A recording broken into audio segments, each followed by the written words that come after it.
Okay. All right. So I wanted to show you and get your feedback about. I chose to do a lesson on fluency, and what we focused on is developing accuracy, but also we talked about reading with pace and expression, and I mean just overall to develop their comprehension. So what I did first, and one of the main reasons I focused on that for fluency was because beginning of the year skills, and they all need it coming from first grade. Yeah, they need the help with accuracy a little bit more than everything else, because with that then comes the confidence and stuff to build on their pace and their focus and expression, and then comprehension, develop even more. So what I did for, and I'm going to show you, what I did for like an attention getter and how to start the lesson is I just explained and let them share ideas of what a fluent reader is, what they think it means, what they think it looks like, what some goals are. We focused on decoding, especially this week with our long U focus, long value. And so I'll just show you that, but first thing, I'll show you the video and then we can talk about it, and then I'll show you the materials I used. Page 11, you can take a sneak peek and take a look at Kids waving. I love it. Duke. Run. Think about how that title, Predict, what could this story be about? And just a quick look at the beginning. It's so funny because I feel like I talk so fast, but then I watch myself and I'm like, oh, It's not really that fast. yeah, I do give them enough time, so that's good to see. Well, and predicting fits right in with what we're doing for this unit. Pretext. All right. We are going to talk today about kind of newish to second grade, but I think you've heard of this word before. What good readers do. Now, a good reader in second grade, we have a big word for that. It's called a fluent reader. How about the word fluent? Okay. Good. You've probably heard the word fluent or fluency before. I like your stopping to do the big words. I've never done that. I like it. It makes me feel like you're confident. Oh, so not just a little bit, but you have a lot of confidence in what you're doing. I like it. Now, we've talked about somebody maybe speaking a different language. They're fluent and they know sign language. They know the alphabet and sign language and kindergarten. No, yeah. So, right? Yeah. Yeah. And then how about your math fluency? Maybe you started the year knowing your addition subtraction, but thumbs up or thumbs down. Are you getting more fluent with your addition? Yes. Okay. So fluency means that you're understanding whatever it is you're doing it with confidence. Some people do that with another language. We talk about math fluency a lot. When we talk about reading, it means that you're reading quickly, correctly, and oh, I love this word, with the right tone. That means you talk like you speak, not in a slow robot voice. Yes. Yeah, like you talk with expression. First of all, then you can understand, but second of all, when you hear somebody that's not talking with expression, can it get kind of boring? Yeah. That is hard to understand when they're really so it's important we talk with expression. Okay. So I want you to hear two ways that I'm reading. And you're gonna tell me, am I reading like a fluent reader? Or oh no, Miss Lefevre, that is not the way. Ready? Jude will use the cubes to help an add. Very good. That is not at all how I speak. How about this one? We have to ride a mule for the long trip. Thank you. The kids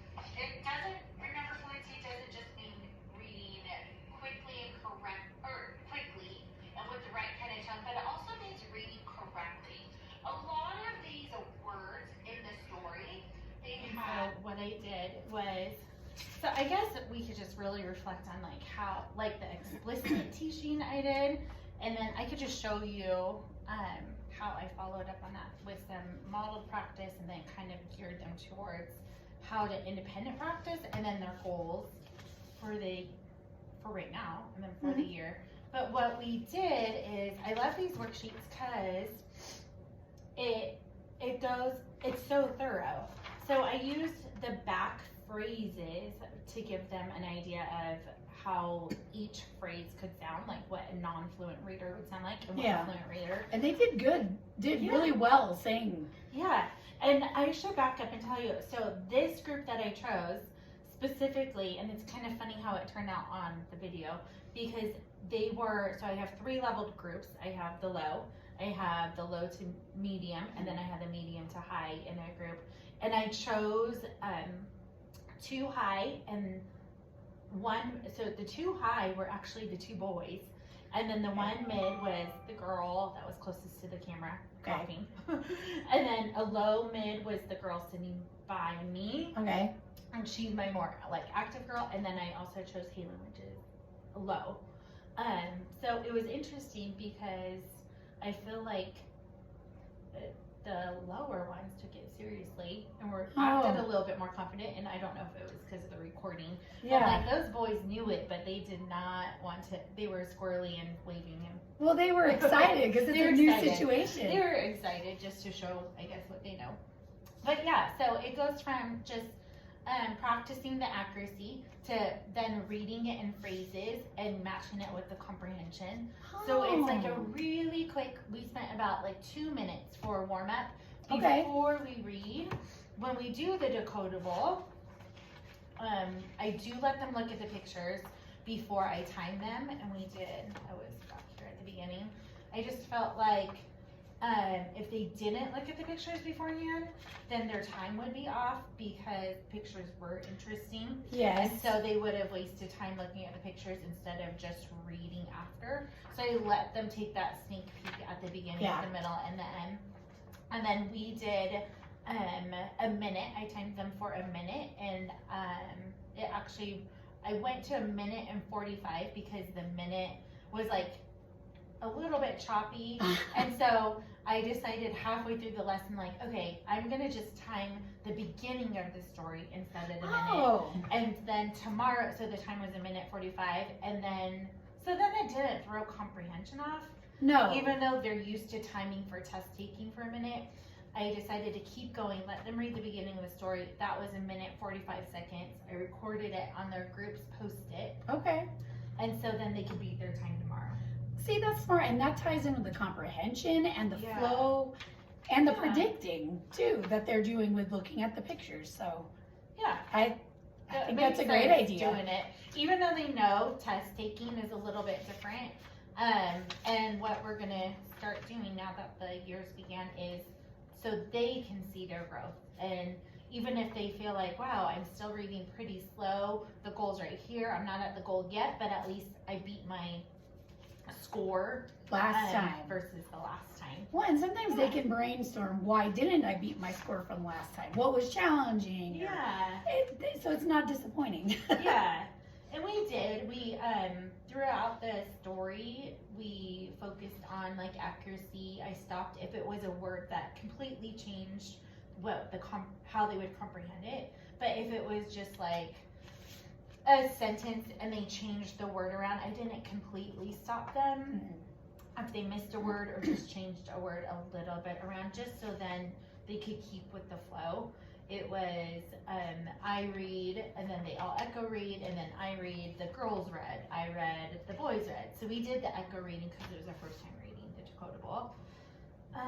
And then yeah, we ended the lesson with just reflecting on how they read. The goal for tomorrow is to beat that 1 minute and 45 seconds when we read the beginning of the story. And to help with that goal, so we did the practice page, but on the back is the phrases, and they took their highlighter and their worksheet to their desk, and they found, I don't know where my secret search are, cards on, but I had them for the lesson. Oh, find the secrets. Yeah, they had to find the The U secrets. blank E, the long E, Yes. U, and So the mommy E and the superhero U. So Okay. superhero U's, I told them to circle, and mommy E's, I told them to highlight the U and then highlight the mommy E's. okay. So then they just had a little bit extra practice before they reread the story tomorrow, Okay. and hopefully it helped with their accuracy. Especially practicing the skill. That's a great idea. Yeah. But I think, I don't know, I guess one thing I can improve on is, but one is I feel like maybe I need to video them more often. So then that doesn't skew how their behavior is. But another one is I kind of wish they really liked the time and like, okay, we're gonna beat our score. So maybe if I implement like a fluency graph as a whole class or their reading groups a little bit more often. Oh, then they'll be used to seeing and tracking their goal as they're going. Not just their individual goal at progress report and report for time. Okay. Another one is, I was thinking of this while I was doing the lesson and I can't remember right now. I know I've done. Oh, go ahead. No, so I like the comprehension anchor chart, but I've never used a fluency anchor chart. So I was like, it would be nice if I had something to refer back to with pictures and descriptions. Like, wow, okay, that one kind of was really slow. If I was a reader, it'd be hard to understand. So let's pick up the pace. Yeah. You know, something to explain fluency. So then that's up there when, especially when I'm doing a fluency lesson. Yeah. But yeah, I've never had a fluency anchor chart, so it's something I think I should look into and develop or copy. Yeah. If it's already out there, why recreate? Right. I mean, there's got to be one you can find. I Uh, like the idea of a fluency anchor chart. I've never used one either. But it'd be nice to be like, what do the fluent readers do? And it's there for reference. Yeah. And I wanted to ask you, because you were upper grade teacher, but what, like, developing wise, what would be the focus after the initial accuracy, or what are your thoughts on, like, how they should really develop as fluent readers? Especially Well, by third grade. by 'Cause third- you had third grade. I was gonna say last year in third grade, something we actually did that might help them even now. I haven't tried it with my second graders either. Is we had them record themselves. So open the Chromebook, put it to record. They read for a minute, and then they watched themselves and had to come up with 2 good things they did, 2 things that they could improve on, and they kind of created their own goal in fluency. Yeah, it was, and it's actually part of the standards when you get into the upper grades. And And so, I mean, even if it was just practice Yeah, it's just practice, but like Yeah. they still, in second grade. they kind of had a hard time picking out positive things sometimes when they felt like embarrassed, like, oh, I didn't know I Yeah. did that. So it was like a teaching thing too. But yeah, one of the big things is pace for the upper grade. Yeah. Because if you don't have enough pace and accuracy, then you don't have comprehension for the bigger things. So Yeah. I think that was a great lesson. I like your idea about the fluency chart too. Okay, So. well, I'll be on the search for one. Why we create the wheel if there's one already out there, and I'll share it. Well, thank Sounds you for good. meeting me. No worries, anytime.